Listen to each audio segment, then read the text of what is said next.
What's up, fan collectors? It's a beautiful February morning here in Florida. It's 79 degrees out. I have defaced. The Murray Feist is no more. Now I have this recent Craigslist find. This is an Emerson Casablanca Classic from 1981. I added the light kit yesterday. That did not come with the fan. I just need the light in this room. It's a new old stock Hunter antique brass light fitter. This fan is 3 speeds, K55, reversible motor. It's got those lovely, I don't even know what to call those sorts of blade tips. Fancy. So fancy. Let's go ahead and turn the light on. This is made in Bennettsville, South Carolina. This is very heavy, much heavier than an 1895 series. Not quite as heavy as a Hunter original, but this is, I think, heavier than any other ceiling fan that wasn't a cast iron. And of course, like most Emersons from this time period, it has a very long one-piece pull chain with no connector. It's just how it comes out of the motor housing. The 1895 series had the longest pull chain, I think, of any production fan ever. Let's go ahead and do a spin-up of 0 to high.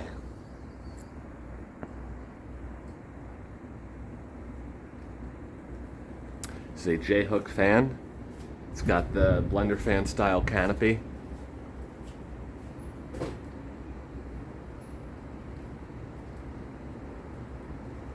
High is actually not tremendously fast. This is somewhere between medium and high on most other fans. I'd peg this around, it's definitely below 200 RPM. I'd say 160 to 180 range.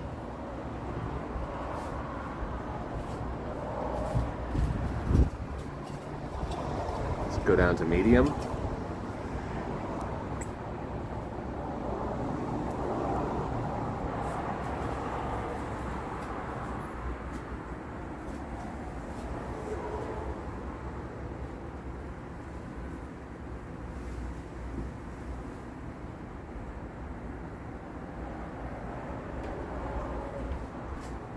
And medium does feel right on this fan. It's a good medium speed.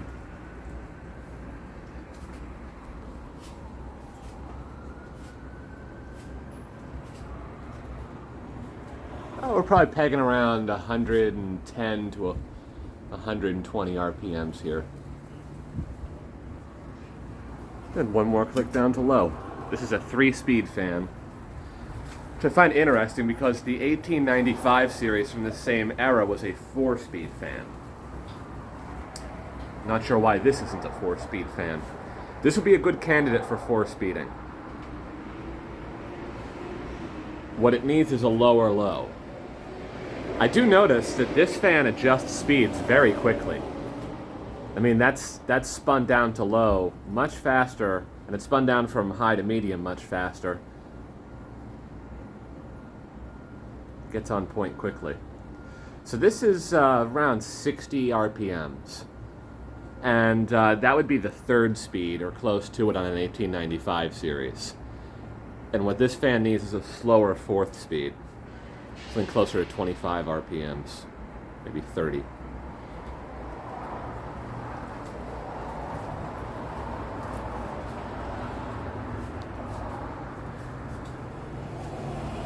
Get a view from the side over here.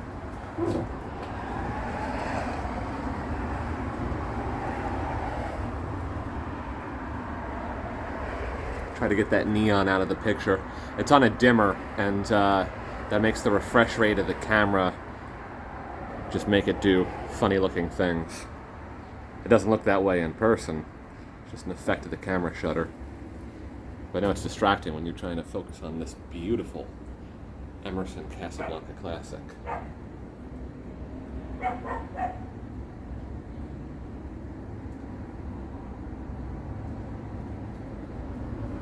I don't usually go for white or white and brass fans. Personally, I think they're kind of feminine.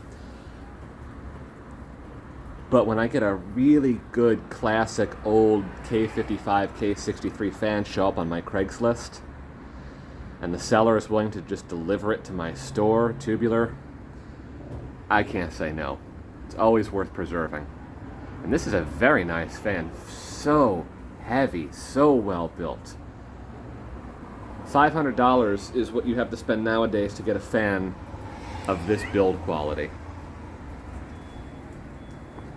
And I say that thinking about that new Hunter original that just came out, the matte silver one.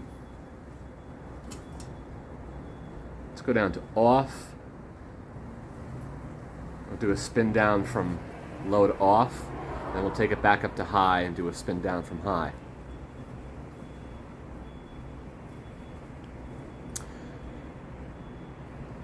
I did order one of the new matte silver originals, so that's on the way and will appear in a future video. Check for that coming up. They look very cool. I've seen some on Instagram from some other fan collectors that have gotten them, seen some YouTube videos. It's a very cool looking fan. It's fascinating that they have changed the blade irons to cast iron.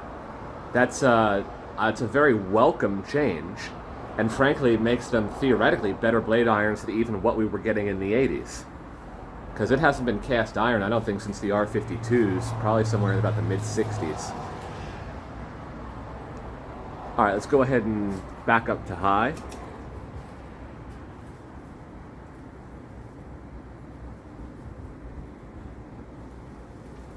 does have a nice, it's not exactly a hum, but it does have a motor startup sound. Hopefully that came across on the camera. It's just a beautiful work of art, man. I love how this fan looks. It doesn't look cheap like the Murray Feist did.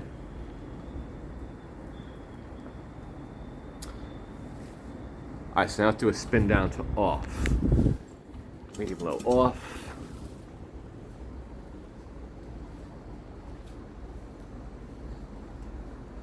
So yeah, it's interesting. Hunter seems to be, even in 2021, even with COVID, they're keeping the original alive, and they're finally, after 20 years, putting some money into it, investing in upgrades to the original and not just ignoring it. So I want to support that with my money, because that's really how you can show support to a company. So I bought one, and that is on its way. I'm excited to get that and check it out. I've heard that the motor has improved. Even though it's still the new Energy Star Chinese motor, that it's better than what we were getting in the early 2000s. So I had a few of those. I think the last Hunter original I bought new was in like 2009. Was one of the Energy Star ones. Just wasn't impressed with it. But we'll see about this matte silver. It's cool looking either way. It's going to look cool in this room. Those wood blades with this brick wall. It's be a nice look. Alright, so we've spun down. Bearings seem to be in good shape, not making any noise. Shall we reverse it? Yes, let's reverse it. The reverse switch for this fan is on top of the motor, which is very common for American-made fans from this time. Let's figure out, I think that's it. Is that it right there? Yeah, so I gotta step very gingerly without breaking everything I own. Here, you know what? Let's get a chair and cut from the other side. Otherwise, I'll break everything I own.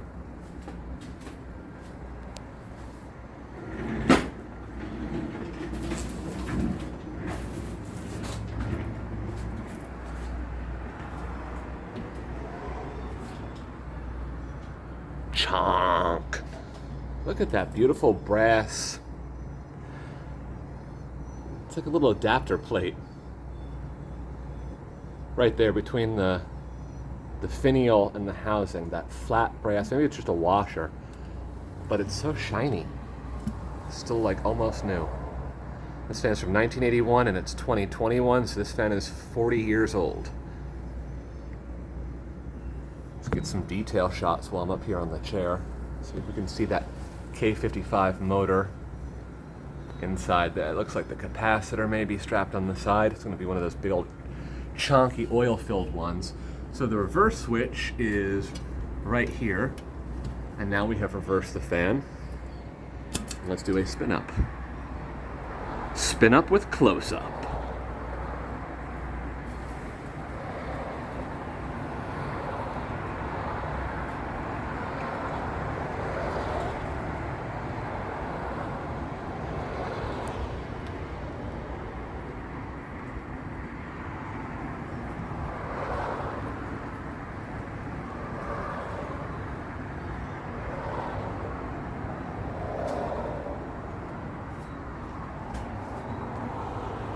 Take it down to medium. And you notice that unlike the Murray Theiss, the reverse speeds on this fan are the same as the forward speeds. That really threw me for a loop. I have never, I mean, apparently that's common for the imported Asian spinner motor fans from that era because they were repurposing industrial motors, is what I have now heard. But I had personally never seen that before. And I thought that's surprising. I mean, I'd still like an explanation of why that is the way it is. Because if you have two windings and a capacitor and you're running a motor in one direction, theoretically just reversing things around makes it go the same speed and the same torque in the opposite direction. And as far as I know, that's how the motors of today function. So I'm curious, what is it, like, technically speaking, that prevents those motors from being able to go the same speeds in reverse? I do like the medium on this fan. This is a very smooth medium. Just a good look. Alright, let's take it down to low. Let's get you down. The underneath view is kind of blocked because light kit.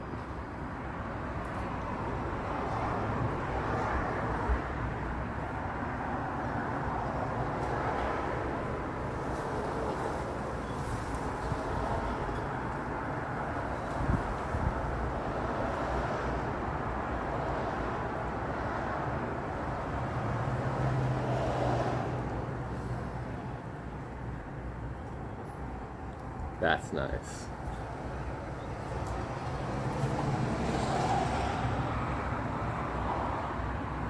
Let's spin down from a low in reverse, and then we'll spin back up to high and do a reverse spin down from high.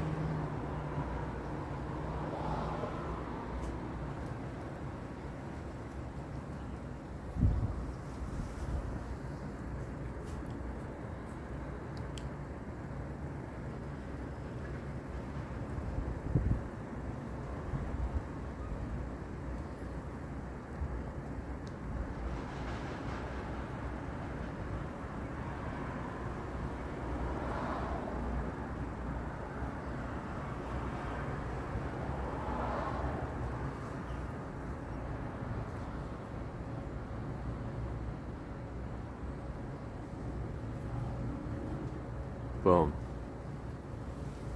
What's up, Bomber?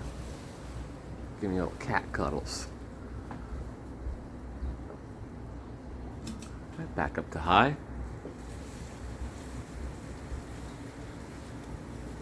There's a motor sound again. So, in case it's not coming across on the audio with the video, I'll try to describe it. It's not a hum. It's that airplane sound, that whoop. It's a higher pitched ascending tone, and it did it twice as it spun up, once around 75 RPMs and then about a half a second later it did it again. And it seems to do it the same both forward and reverse. Let me get back up on the other side here and we'll go in for the side shot.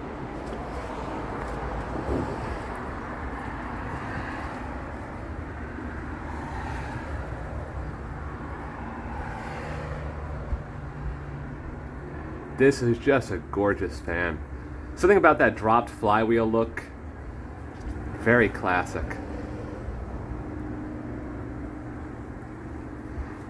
They don't make fans that look like this anymore. It's a shame, because this fan is gorgeous. But that's why we have us collectors out here preserving them. I remember when things like this were everywhere. Everywhere. Oh my gosh.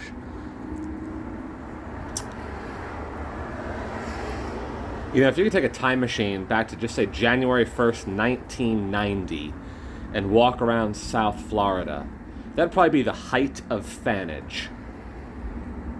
You know, the most installed fans, because every fan installed from 1985 all the way up to the late 80s would still be hanging on a ceiling, and you could just imagine fans everywhere. I mean, fans in fucking toll booths, fans you don't even think to put fans.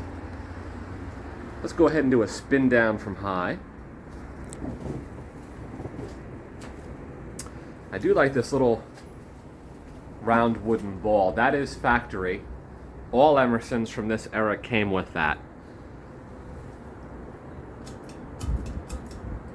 So the way it worked was if you bought a blender fan, which was an industrial fan, you got the little metal acorn nut only. And it looked a little different, but that's actually what's inside of here is a metal acorn nut. So a blender fan would just, it had a silver pull chain, it would terminate in one of these, and that was it. Now if you bought anything other than the 1895 series, and even some of the early 1895 series, you got exactly this.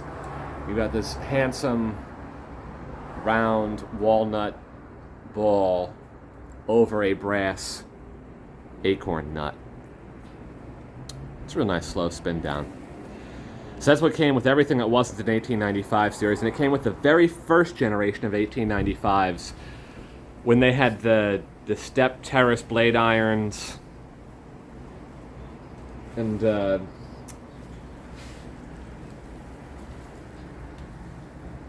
then they finally switched to that oval medallion that is frankly a knockoff of Casablanca's pull chain. And it says Emerson 1895 series on it. And that's what they used for the rest of the 1895. Then they finally just morphed that into their own Emerson version of Casablanca's one that they ship with pretty much everything after that. But yeah, there you go. Emerson Casablanca Classic.